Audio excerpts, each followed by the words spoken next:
గ్రీష్మ ఎంతో ప్రేమిస్తున్నట్టు నటిస్తూ తన లవర్ ని 2 సార్లు చంపేయడానికి ట్రై చేసింది. గ్రీష్మ అండ్ చరణ్ ఇద్దరు ప్రేమికులు, కానీ ఈ ప్రేమ ఒక మర్డర్ కేసుగా మారింది. కోర్టు కూడా చెప్పింది ఇది ఒక rarest of the rare case అని.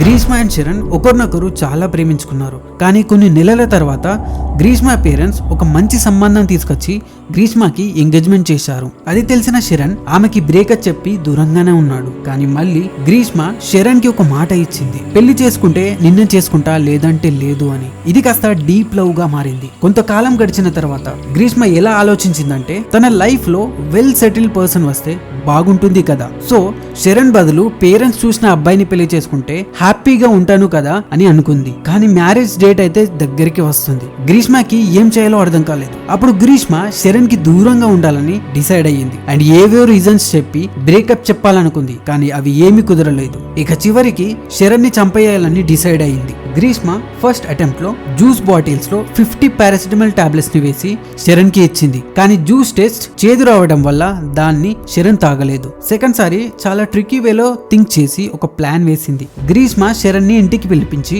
ఒక కషాయం ఛాలెంజ్ ఇచ్చింది. గ్రీష్మ ఏమందంటే ప్రతిసారి నన్ను ఎగతాళి చేస్తావు కదా, ఇప్పుడు ఈ కషాయాన్ని ఆపకుండా తాగి చూపించు అన్నది. శరణ్ దీన్ని సీరియస్ గా తీసుకొని తాగేశాడు. కానీ శరణ్ కి తెలియదు ఇది ఒక విషంతో ఉన్న కషాయం అని. కొన్ని నిమిషాల తర్వాత తనకి వామిటింగ్స్ రావడం స్టార్ట్ అయింది. అది కూడా గ్రీన్ కలర్ లో. హాస్పిటల్లో తిరిగి చివరికి శరణ్ చనిపోయాడు. ఈ స్టోరీ నుంచి మీరు నేర్చుకున్న లెసన్ ఏంటో కామెంట్ చేయండి.